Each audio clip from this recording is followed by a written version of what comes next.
நாமக்கல் மாவட்டம் ராசிபுரம் வட்டத்தில் முத்துக்காளிப்பட்டி ஊராட்சியில் மக்களுடன் முதல்வர் திட்டத்தின் 3ஆம் கட்ட செயல்பாடுகள் நாமக்கல் மாவட்ட ஆட்சியர் டாக்டர் ப. உமா அவர்களின் தலைமையில் நடைபெற்றது.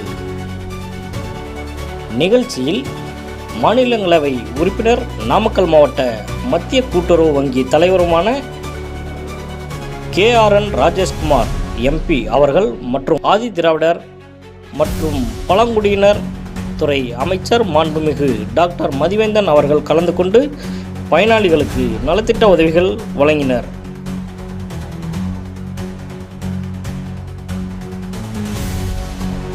சிறப்பாக நடக்கிற மாநில எதுவுமே கிடையாது.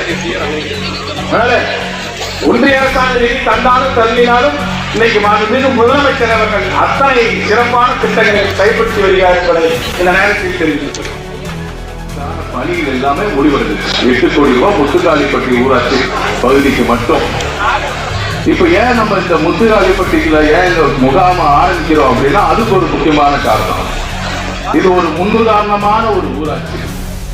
ஏன்னா 2021 நம்முடைய ஆட்சி பொறுப்பேற்ற உடனே இங்க பலதரப்பட்ட மக்கள் இங்க ஒன்று கூடி வாழ்றீங்க.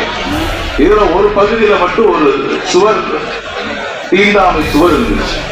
அந்த தீண்டாமை சுவரை அகற்றி சமூகத்துக்குள்ள ஒற்றுமையை கொண்டு வந்த மிக பெருமைமிக்க ஊராட்சி இந்த முத்துக்காளிப்பட்டி ஊராட்சி.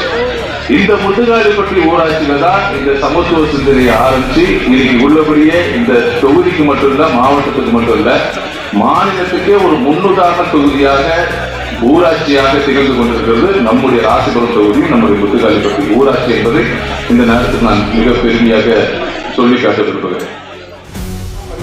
தெரியல, இருந்தாலும் கடமை என்னங்கிறது இப்ப நிலவரத்தை சொல்லணுங்கிற சொல்லிடுறேன். முத்துக்காளிப்பட்டி நகராட்சியோட இணைக்கிறப்ப 100 நாள் வேலை வரிபோகம்னு சொல்றாரு. இப்ப அந்த சூழ்நிலை கிடையாது. 100 நாள் வேலை வாய்ப்பு நகர்ப்புற பகுதிக்கும் கொண்டு வருவதற்கு மாண்புமிகு முதலமைச்சர் நடவடிக்கை எடுக்கிறார் சொல்லுவார். அது ஒரு பக்கம்.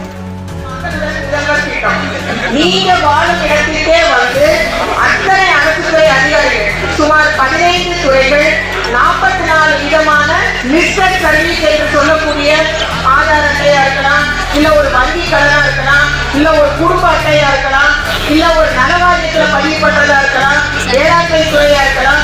இந்த மாதிரி உங்களுக்காக எல்லா இடத்துலையும் விழிப்புணர்வு பதாகைகள் எல்லாமே வச்சிருக்கோம். இதையெல்லாம் வச்சு அந்த